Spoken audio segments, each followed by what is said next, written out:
Welcome back to Bookkeepers Bootcamp. Oh my goodness, how are you, Jo? Are you okay? I'm good. I've had something to eat. I've got a drink of water.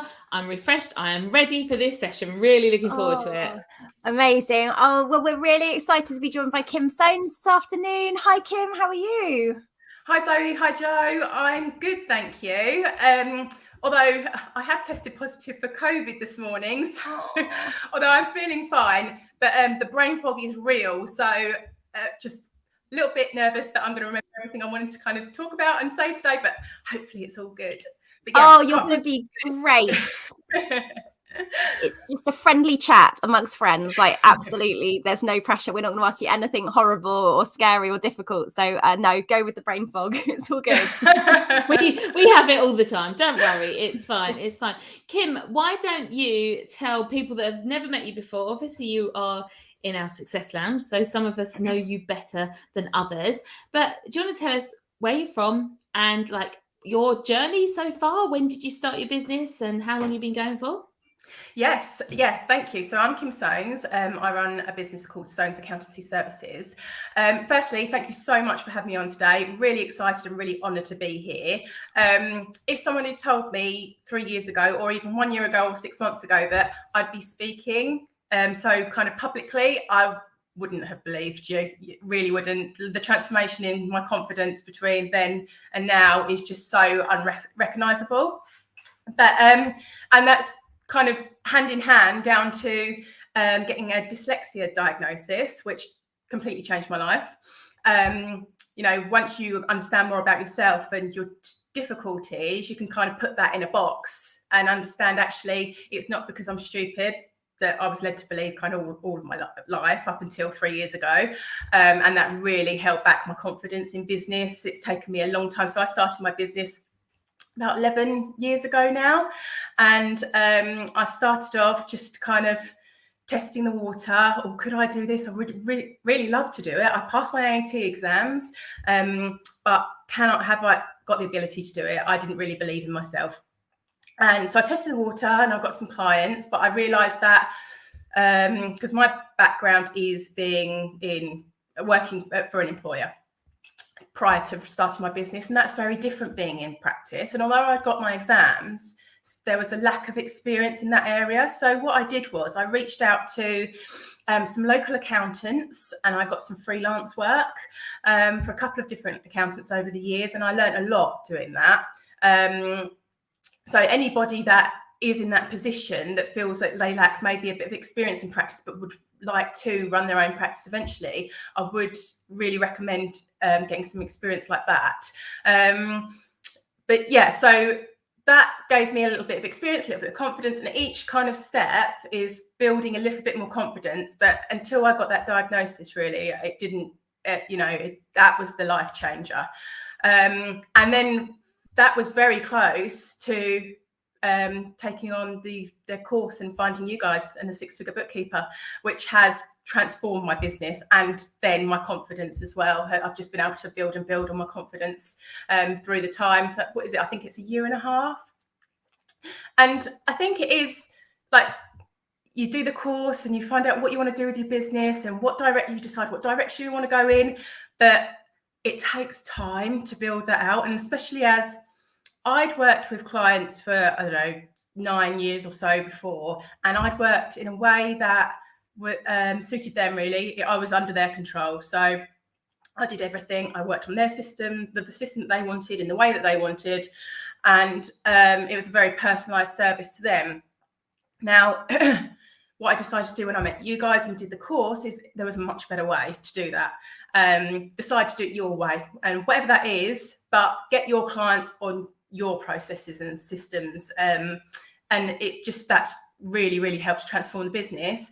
And also, if you're thinking about taking staff on in the old way, that would have been a nightmare to train the staff on all those different procedures and processes and systems. But the new way, it's been much easier. And I've got he came to us on the Kickstart scheme. So it's kind of, a young person brought him on board for the 6 months during the Kickstart scheme, and we gave him a full-time contract because he's working out really well. And with the processes and procedures, and I record videos, training videos for each kind of process. Still like not there. There's masses of work to do, but it's definitely work going in the right direction. And he's able to do, you know, a good job now for us with the kind of more basic bookkeeping. So yeah, it's great. It's really working well. Oh my goodness, what an amazing journey. And that it sounds like you've kind of got to this crunch point with your dyslexia diagnosis that has sort of brought everything together and just given you the power then to go, right, okay, I'm just going to take control now. What can you tell us, like, what was the journey to getting that diagnosis? Because there might be other people here who like to understand that. Yeah, so I think it's first of all kind of recognizing the difficulties and then getting a diagnosis, and then once you have the diagnosis, you get a huge report that tells you your difficulties and the things you're really good at and things you're not. That is dyslexia. It's looking for those differences in ability, things you're really good at and things you struggle with, and just understanding more about yourself and your abilities, and then you can put processes in place to help you with the things you struggle with. And that for me has helped me build my confidence, because I know that I know what my struggles are and I'm able to deal with them, and that kind of frees me to do what I want to do. And I think that the journey I've been on, I mean, it kind of links back to what we're also discussing today, which is the niche. And I've been able to have the confidence to reach out to other people that work for the industry that my niche is in. And this week I've been on another podcast with somebody. It's called the Landscapers Circle. I've been to a trade show for landscapers this week as well. I think that's where I got COVID. But I met the owner of Pro Landscaper. He asked me if I'd be on a panel at the next, it's called Futurescape, the trade show, but he asked me if I'd be on a panel at a seminar and speak at the next Futurescape, and he asked me to do an article on cash flow, and I just met it's great, just kind of now got the confidence to get myself out there and start meeting these people in the industries that are going to help me go further with this.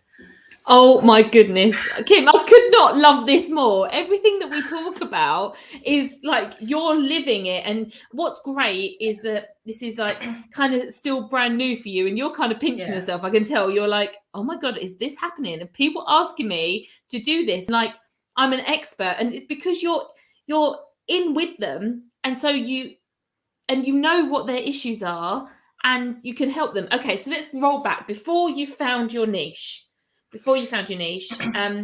And as I'm assuming that this was the time when you had different types of clients and you was using all their different systems, and that was quite stressful. What happened and when did you figure out that you had a niche or you wanted a niche? So going back to my first ever client, he was a landscape gardener. So he was an old school friend, starting his business as I was starting my business, took me on because he heard I was starting my business. And really, he's kind of been my guinea pig. He's still my client today. And we've grown our businesses together over the years. Now, back then, I was doing his books on spreadsheets. So he's gone from one system to another with me. And eventually now he's on, for a while now, he's been one of my first ones to go onto Xero because that was my preferred software. But yeah, I mean, he was the first one by chance, and then obviously took on other different types of clients. But through referrals of him, I was able to take on more landscape gardening clients. And I think that kind of fast forward to taking on the course, learning from you guys, learning from other expert speakers that you've brought on, talking about the niching. Everything's a bit of a slow burner with me. I have to kind of think about it for a while and take it in and really start to think about it and understand what it means, and, looking for where your niche hang out. That for me, for ages, I was like, what does that even mean? They weren't on LinkedIn. We tried LinkedIn. They weren't there. Facebook, I didn't really have much luck with Facebook. And then I realized the landscape gardening clients that I service hang out on Instagram.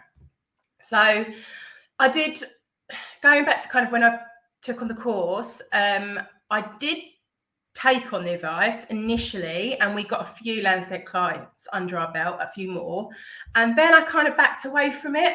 I got a bit nervous. I don't know why, like going all in. I think somebody had said to me on LinkedIn, why are you targeting landscape gardeners? Maybe that wasn't the right platform, but I think somebody said that to me, and I'd gone, okay, no, maybe I shouldn't be.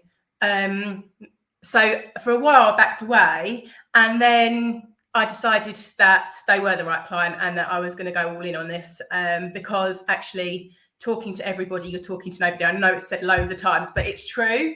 And when I went all in and decided on a marketing strategy, and it does take time, but you have to be consistent with it. And I started with a strategy. So we started posting 3 times a week, talking to landscape gardeners.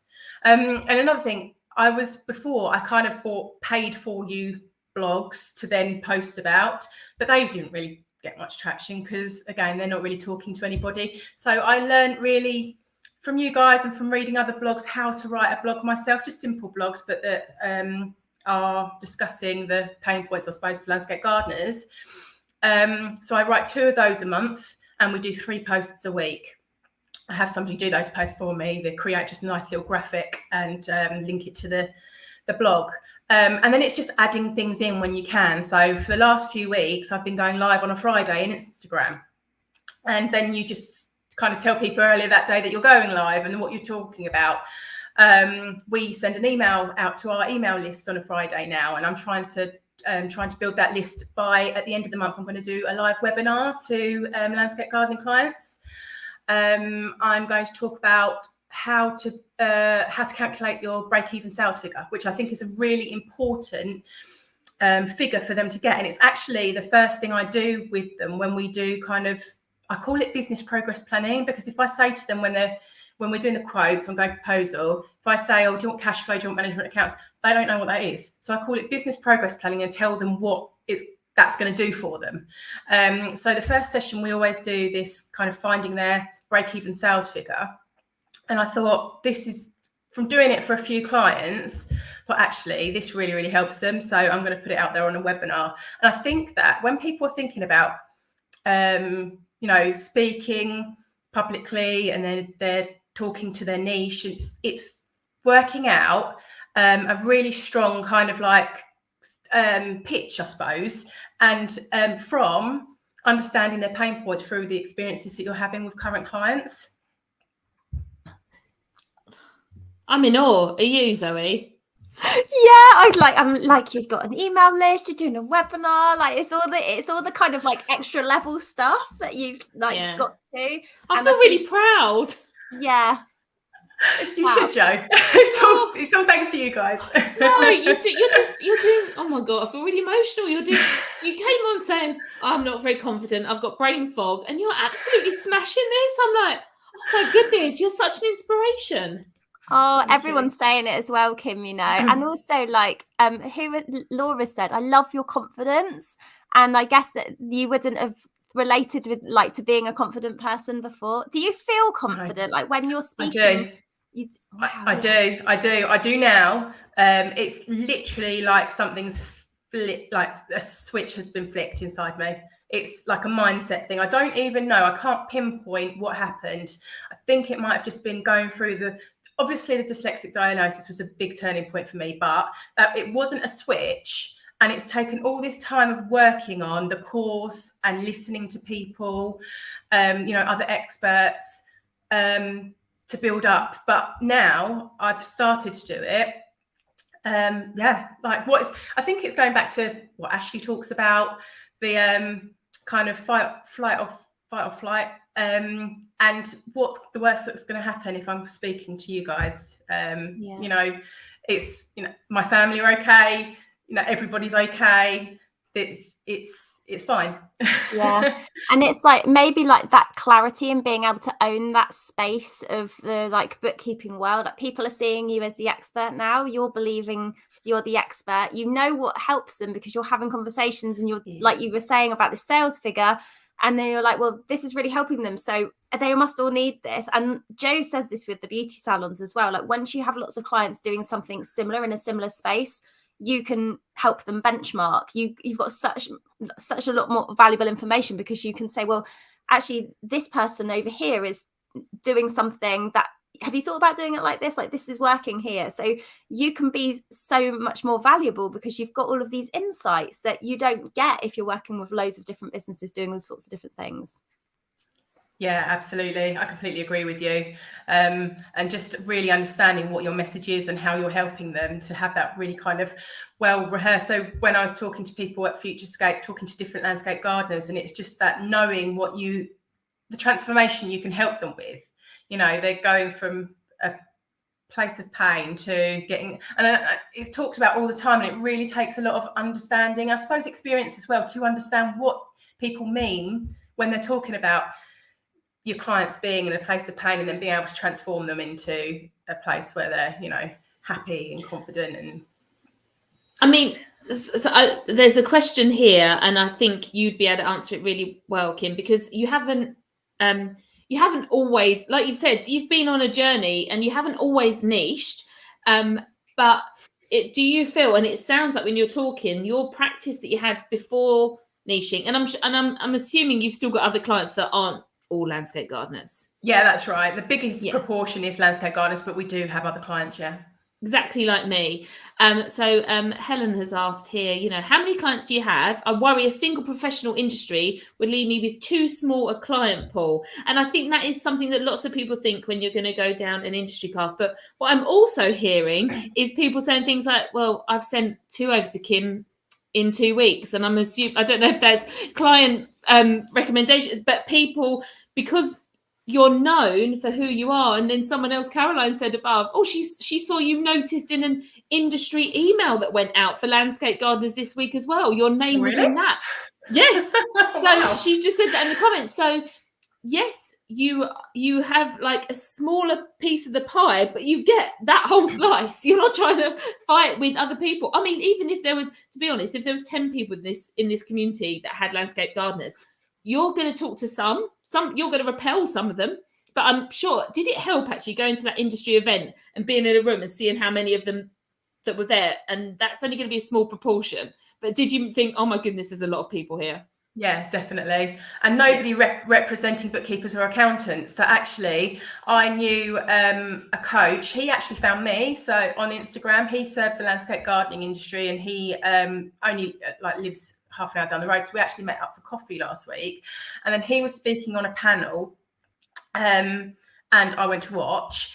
And he kind of pointed out, because obviously when you're talking about business progress, and they have to talk about numbers. When they're talking about business progress, you have to talk about the figures. And they didn't have anybody from a figures background representing it.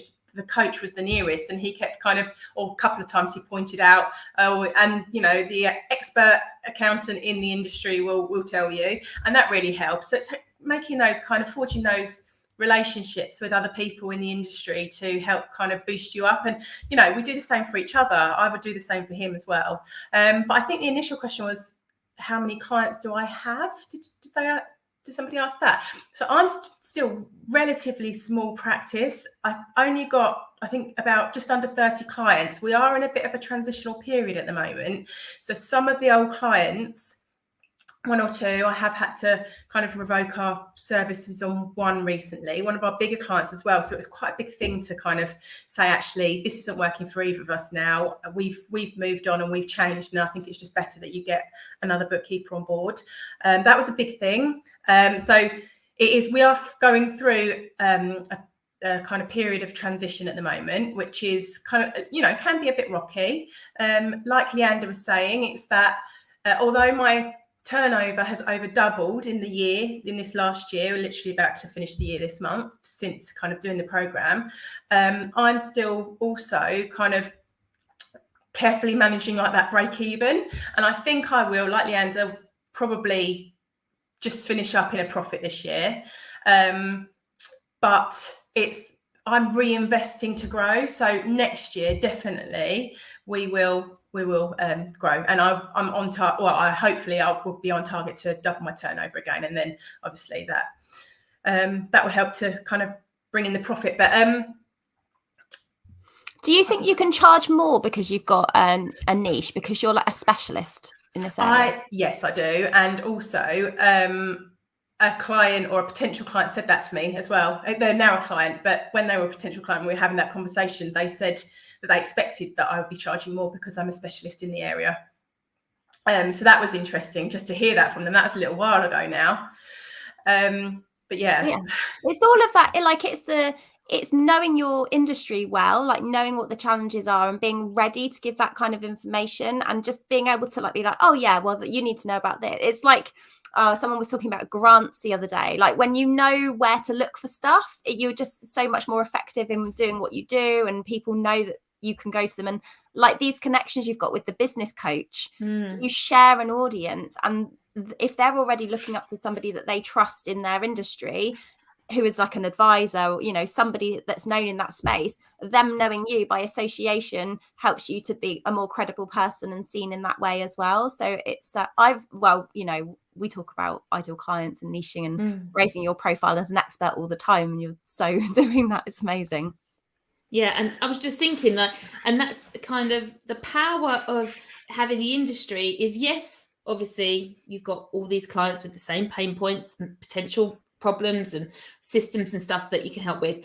But exactly what you said there about that business coach. So if you think about exactly what I've done, like with Pete Scott services beauty salon and clinic owners and helps them with sales. And he does that, and I do that. So his audience is my audience and vice versa. So that's why, I mean, and obviously his skills are transferable to bookkeepers as well. Like my skills are transferable to another industry too. So but he is known and respected in the industry. The other thing is I can learn from him, and you can learn from your coach. And when you hear things, I mean, I've just literally come off of a call now with a salon owner. We just gave them an hour's session. She's struggling at the moment, coming out of COVID, coming off of maternity leave. She's got a few things going on. And I was able to talk to her and tell her the things about maybe taking massive action, and about what Beju said last night about the 11 things. And so we've just set up her micro goals. We've set up a WhatsApp group, and she's going to keep herself accountable to the micro goals. And that's, so everything you learn here is, and she said to me, oh my God, Jo, you should be a business coach. I was like, well, I'm trying.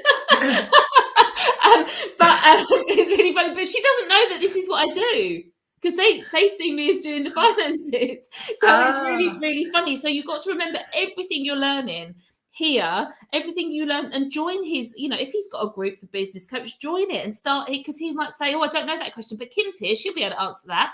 And if you have a group, get him in, and you can, and so you all lift each other up with your joint knowledge, and you don't need to know all the answers, because you've got other people around you that can find it for you. And again, that is so valuable to that industry. I mean, it's just so mega exciting. But that's just the start of it for you, Kim, because Kim not only has been on our 6-month success program, she also has joined another course that we run called the Passive Income. What is it called? It's called Passive Income.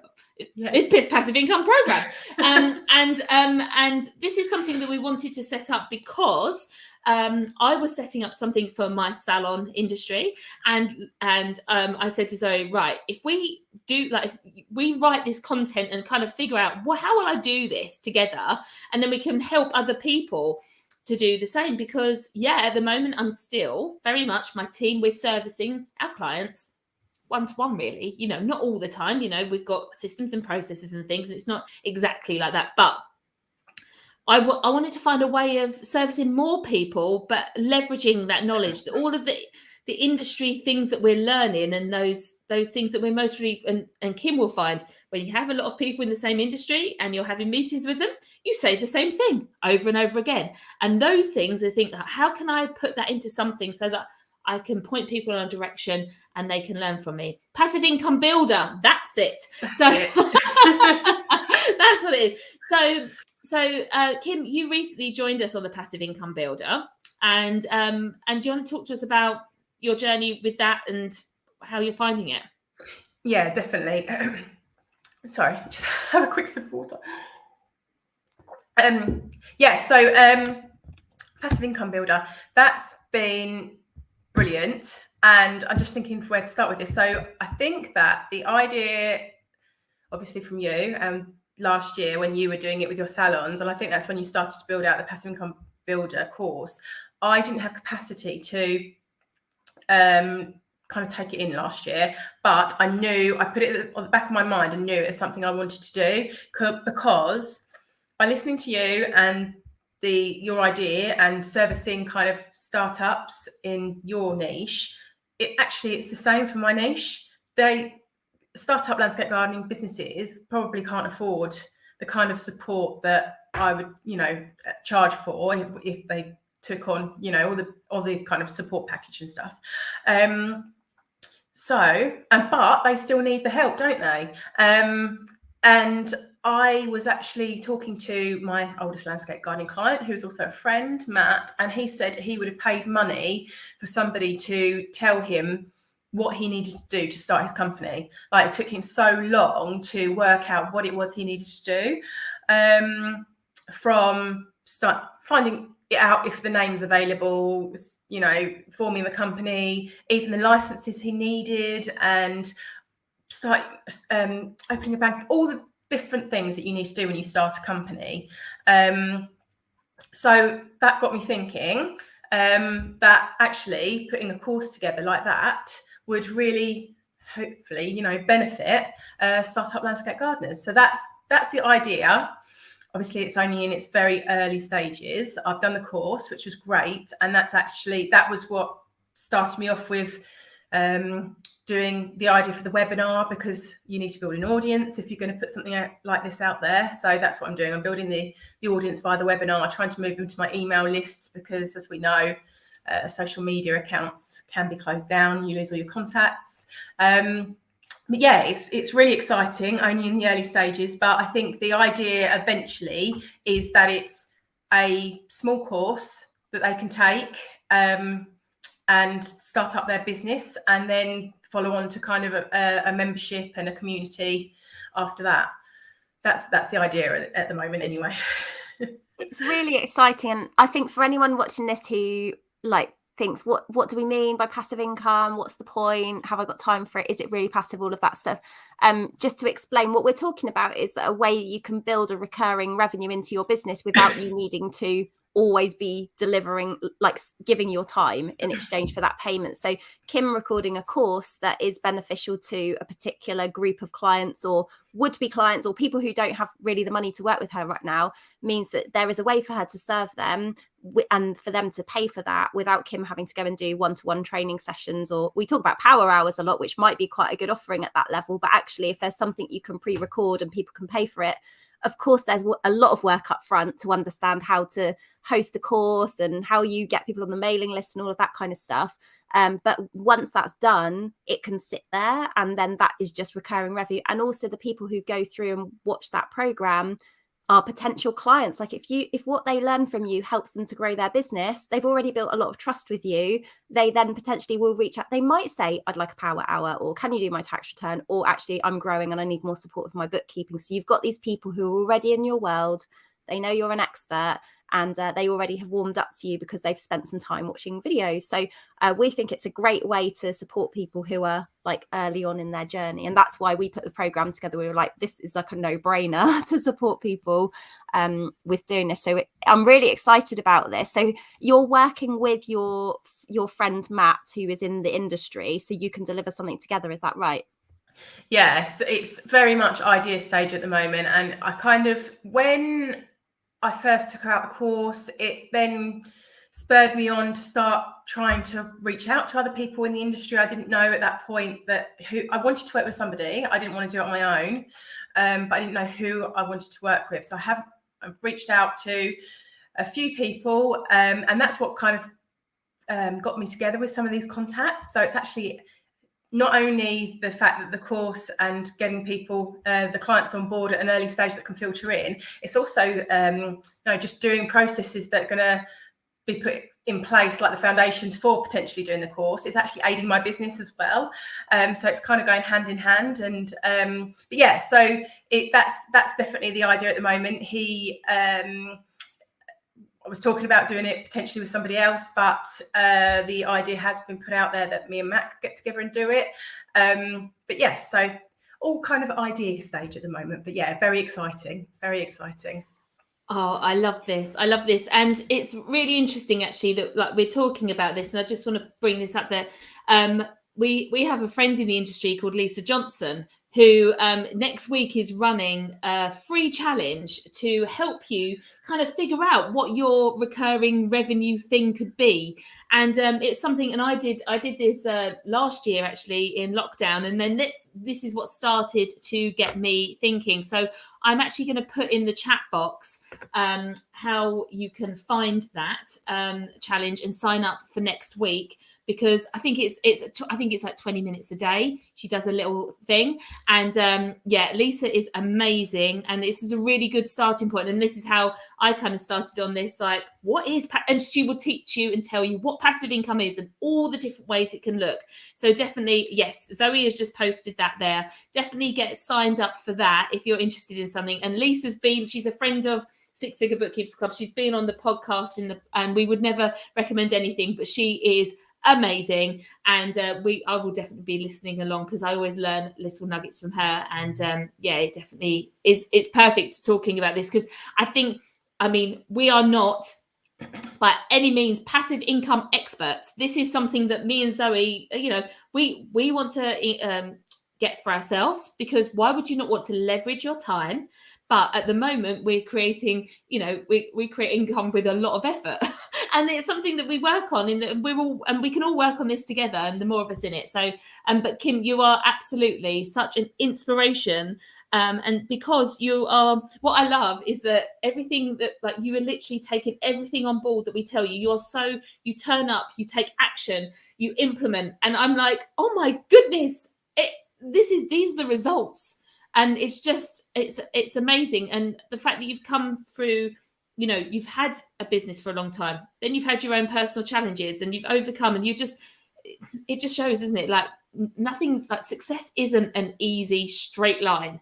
It's there's lots of blips. And I mean, even today, you're putting yourself out there and you've got COVID. You are literally, but you're still showing up, and it's amazing. And I couldn't be happier to give you this platform, and so you can inspire everyone else that's watching, because I think you really have today. And I'm really looking forward to see and learn more about how this maps out. I mean, I remember me and Zoe talking. I mean, because in the passive income lounge that we have, it's not very busy at the moment. It's quite good. So sometimes it's just us three in a room, and we help you map out what you're going to do, and you're doing everything we say. You put it into action. It's amazing, because it's one thing to turn up and listen and take notes, but actually to turn it around and say, well, on a Friday I do this, and I'm absolutely in awe. Love it. Well, I think that's what I love about the course, is that, like you say, it takes time to implement things. There's so much information in there, and it's absolute gold. Like, it's brilliant.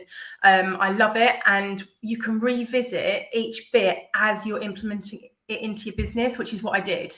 So, for instance, when I took on my first kind of what I call proper, like, full-time employee, before I hadn't necessarily given them a massively great onboarding, but after watching the course and looking at what I should be doing, I implemented it. And when we brought Daniel on board, gave him the onboarding that he deserves, and that he that they all should have had. But and it went really smoothly and really well, and I was able to revisit that when it was the right time for my business, which was great. And I've done that all the way through, really, with each section of the course. It's just been brilliant.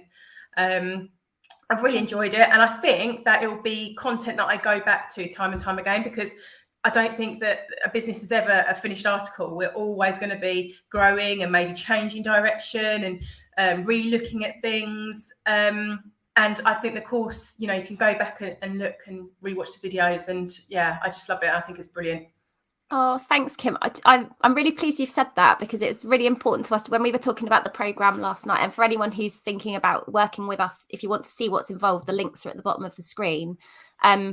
Jo was saying, you know, like she's joined programmes before, and then your access is cut off after a certain amount of time. For us, it's really important to make sure that you can keep going back to it. That's why we give you lifetime access to the content, because we want you to be able to revisit it. Like we have updated it recently. It's all updated for you, so you've got access to that, because we want to make sure that you can continue to build your business, and to know that you're going back and going, yeah, there was something in the program here that can help me now. And you know, you do go, like, of course there's going to be stuff that isn't exactly what you need right now, but there'll be other things that you're like, yes, I'm going to go focus on this, but you can go back and use the bits when you need them. I love that. I think that's really, really important, and really massive benefit that you've given lifetime access, because I wasn't rushed. I did take my time doing it. I probably took over a year to finish the course, because I just wanted to do it bit by bit. And, you know, there's so much going on in business, especially if you've been in business a while and you're trying to change it to how you want it. It's almost more difficult than if you just started from scratch and you start it in the right way. And yeah, to be able to then go back and revisit bits, so I don't feel kind of like, oh, I'm going to lose all this, you know, great knowledge and content and stuff. So yeah, no, it's brilliant. Thank you. Oh, thank you so much for coming on and talking about your journey and being so honest with us. I know that everyone's really enjoyed this, and I just love the support you've had in the chat as well. Well, thank you for having me. I feel really honoured to have been asked, and having never done anything like this before, I'm really, really honoured and really kind of excited to be here and share my story. So thank you for giving me the opportunity.